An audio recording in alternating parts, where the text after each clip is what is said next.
చంద్రబాబు చాలా వేగంగా సూటిగా తన పనులు చేసుకుంటూ పోతూ ఉన్నారు. ఆయన దూకుడుకు సాటి ఎవరూ లేరు. ఇవన్నీ సినిమా డైలాగ్స్, కానీ చంద్రబాబు స్పీడ్ చూస్తుంటే డైలాగ్స్ అన్నీ గుర్తొస్తూ ఉన్నాయి. ఒకటి కాదు, రెండు కాదు, అన్ని డిపార్ట్మెంట్స్ని పరుగులు పెట్టిస్తున్నారు ఆయన. నేను నాన్ స్టాప్గా పనిచేస్తాను, సో మీరు కూడా చేయాల్సిందే, నాకు చెప్పాల్సిన పని లేదు, అన్ని పనులు పూర్తి చేయాలి అంటూ సూటిగా సుత్తి లేకుండా అధికారులకు ఆదేశాలు ఇస్తున్నారు ఏపీ సీఎం. గత 5 ఏళ్లలో ప్రభుత్వం ఒక్క కలెక్టర్ల సదస్సు కూడా పెట్టలేదు. దీన్ని బట్టి తెలుస్తుంది కదా ఆ పాలన ఎలా సాగిందో. కానీ ఇకపై అలా ఉండదు. ప్రతి 3 నెలలకోసారి కలెక్టర్ల భేటీ ఉండబోతోంది. అందులో మాటామంతి లాంటి మాటలు ఉండవు. ఏం చేశారో, ఏం పురోగతి ఉందో క్లియర్ కట్గా సీఎంకి చెప్పాలి. అంటే ఇచ్చిన హోంవర్క్ అయిందా లేదా అనేది. లేటెస్ట్గా జరిగిన కలెక్టర్ల మీటింగ్లో చంద్రబాబు స్పీడ్ ఏ రేంజ్లో ఉందో ఈ మాటలను బట్టి, ఈ సజెషన్స్ బట్టి మనకి క్లియర్ కట్గా అర్థమవుతోంది. ఏ మీటింగ్ అయినా సూటిగా సుత్తి లేకుండా కావాలి అనేది బాబు పాలసీగా తెలుస్తోంది. అంతేందుకు నిన్న జరిగిన కలెక్టర్ల మీటింగ్లో కూడా చాలామంది ఆఫీసర్లకు అక్షింతలు బాగానే వేశారు. వారి ప్రజెంటేషన్లో ఎక్కడైనా ఏదైనా లోపం కనిపిస్తే అక్కడికక్కడే మొహమాటం లేకుండా చెప్పారు. అంటే ఆయన అన్నీ సునిశ్చితంగా గమనిస్తున్నారనే మ్యాటర్ అర్థమవుతుంది. కాంతిలాల్ దండే ప్రజెంటేషన్పై కూడా ఆయన డిసప్పాయింట్ అయ్యారు. పీపీటీ గురించి దండే ఎక్స్ప్లెయిన్ చేస్తూ ఏపీలో మొత్తం 12,000 కిలోమీటర్ల మేర స్టేట్ హైవేస్ ఉంటే 1000 కిలోమీటర్ల పీపీపీ ప్రాతిపదికన రోడ్ల నిర్మాణం చేపట్టనున్నట్టు దండే వెల్లడించారు. మధ్యలో జోక్యం చేసుకున్న ఆయన 1000 కిలోమీటర్లు ఏ మూలకు సరిపోదని ఆయన గట్టిగానే చెప్పారు. మీరు ఇంకా పాత మోసలోనే ఉన్నారు, చెప్పింది కూడా ఫాలో కావడం లేదంటూ మొహమ్మద్ చెప్పేశారు. 31 roads were taken up for study, and out of those 31 sites, only 3 roads were identified as feasible, sir. One Kondamodu to Perechella, Gunturu to Parchur, and Kakinada to Jonnada, sir. Of course, none of these projects could be. మీరు అవన్నీ పాతవన్నీ only guide lines తప్ప ఇప్పుడు అదే పెట్టుకొని ఉంటే కూడా No, sir. We have again identified around 14 projects, sir, and that's the point we are highlighting before the collectors, so that they can also identify the feasible. Hear me. Why can't you do as many as possible? రాకపోతే పర్లేగారు project reports ముందు తయారు చేయండి మీరు. Yes, sir. Actually, we have identified around 1,000 kilometers, sir.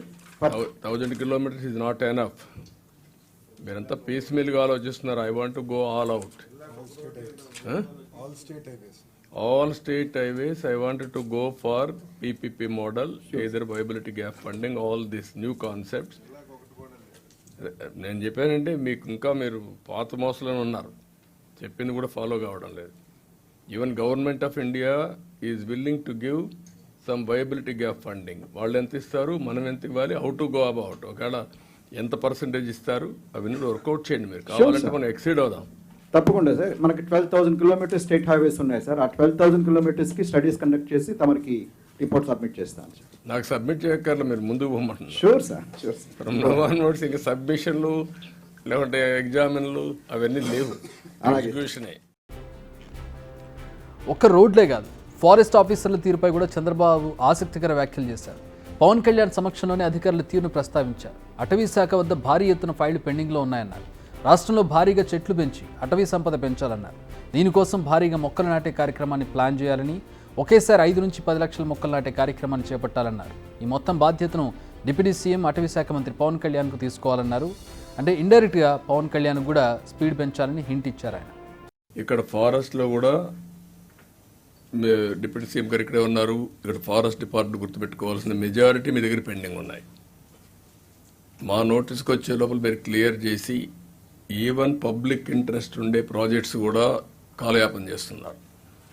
మీరు ఎట్లుంటారంటే అడవుల్ని నరికేస్తూ ఉంటే, అడవులు తోకుపోతూ ఉంటే గమనున్నారు. ఇప్పుడు ఒక ఊరికి రోడ్డు కావాలంటే అడం పడుతున్నారు.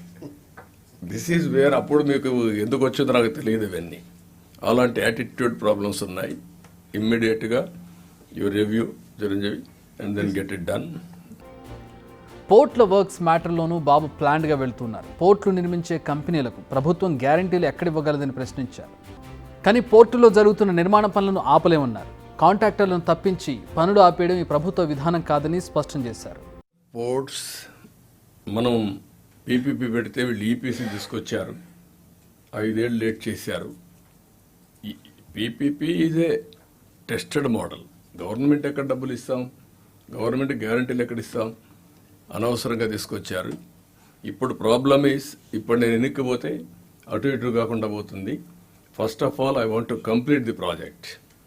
I don't want to destroy or వెనక్కి వెళ్ళిపోవడం కరెక్ట్ కాదు. In the interest of the state we are moving forward. We want to complete all projects. ఏవైతే పోర్ట్లు ఉన్నాయి 3 ఉన్నాయి, అవి కూడా పూర్తి చేయాలి. ప్రాబ్లమ్స్ అన్ని మీరు వర్కౌట్ చేయండి. ఫిషింగ్ హార్బర్స్ 9 ఉన్నాయి, అవి కూడా మనం కంప్లీట్ చేసుకోవాలి. ఫిషర్మెన్ యాక్టివిటీ ఇవన్నీ కూడా. ఇంకొక పక్కన పోర్ట్స్ మొత్తం 10 ఉన్నాయి, మీరు గుర్తుపెట్టుకోవాలి. 5 ఎగ్జిస్టింగ్ ఉన్నాయి, 3 కొత్త పోర్ట్లు వస్తున్నాయి, 4 వస్తున్నాయి, ఇంకోటి ఇంకా ఇది చేయలేదు కాకినాడ. ఇవన్నీ కూడా మనం పోర్ట్స్ ఇవన్నీ కంప్లీట్ చేసుకునేదానికి మనం ఇది చేయాలి. నింగి నుంచి ఆకాశం వరకు అడుగడుగున ప్రతి అంశంపై అవగాహనతో ఉన్నారు చంద్రబాబు. అందుకే తప్పులను ఉపేక్షించడం లేదు. ఎవరు ఏం మాట్లాడుతున్నారు, ఎవరు ఏం చేస్తున్నారు, ఏది తప్పు ఏది ఒప్పు, ఇలా అన్నింటిలో క్లియర్గా ఉన్నారు ఆయన. ఆకాశమే హద్దుగా పనులు సాగాలని హుకుం జారీ చేస్తున్నారు. ప్రజావేదికలో కలెక్టర్స్ కాన్ఫరెన్స్ పెట్టి ఆనాటి ముఖ్యమంత్రి ఈ కాన్ఫరెన్స్ అవుతానే ఈ బిల్డింగ్ను కూలగొడతామని అనౌన్స్ చేసి విధ్వంసానికి శ్రీకారం చుట్టాడు. అక్కడ నుంచి 5 ఏళ్ళు అన్ని రంగాల్లో ఒక రంగం అని మిగలలేదు. నేను 4వసారి ముఖ్యమంత్రి అయిన తర్వాత ఫస్ట్ టైం నేను ముఖ్యమంత్రి అయ్యాను. ఇబ్బందులు ఉన్నాయి, ఆర్థిక ఇబ్బందులు ఉన్నాయి, కానీ ఆఫీసర్లో మొరేల్ చాలా హైగా ఉంది. అప్పుడు ఆ రోజు జరిగింది కాస్తో కూస్తో ఇన్ఎఫిషియన్సీ, లేకపోతే కొంత కరప్షన్. ఇప్పుడు అట్లా కాకుండా విధ్వంసం, పనిచేసే ఆఫీసర్లందరినీ పక్కన పెట్టడం, ఆఫీసర్లు కూడా బ్లాక్మెయిల్ చేయడం, ఒకటి కాదు అన్నీ కలిసి ఈరోజు ఈ స్టేజ్కి నేను ఎప్పుడూ చూడనంత ఒకటి బ్రాండ్ ఏపీ దెబ్బతినింది. సో ఓవరాల్గా చంద్రబాబు అన్నిటిపై సమగ్రంగా ముందుకెళ్తున్నారు. సలహాలు ఇస్తూనే సున్నితంగా హెచ్చరిస్తూ ఉన్నారు. నడిస్తే సరిపోదు, పరిగెత్తాల్సిందే అంటున్నారు. మీతో కలిసి నేను పరిగెడతానంటున్నారు. అధికారం చేపట్టినప్పటి నుంచి ఆయన హై స్పీడ్లోనే ఉన్నారు. అన్ని డిపార్ట్మెంట్స్లో చీమ చిటుక్కుమన్నా ఆయన పసిగడుతున్నారు. ప్రక్షాళనే ఫస్ట్ ప్రయారిటీగా సమూల మార్పులకు నడుం బిగించారు. మరి ఆయన స్పీడ్ను అధికారులు అందుకుంటారా లేదా అని, ఒకవేళ అదే జరిగి ఏపీ అభివృద్ధి వైపుకు వెళితే సరికొత్త చరిత్రకు నాంది పలకడం ఖాయం. ఇది మేమంటున్న మాట కాదు, జనం అంటున్న మాట. బిగ్ టీవీ అవుట్లుక్ కథనాలు నచ్చితే వెంటనే బిగ్ టీవీ ఛానల్ ను సబ్స్క్రైబ్ చేయండి.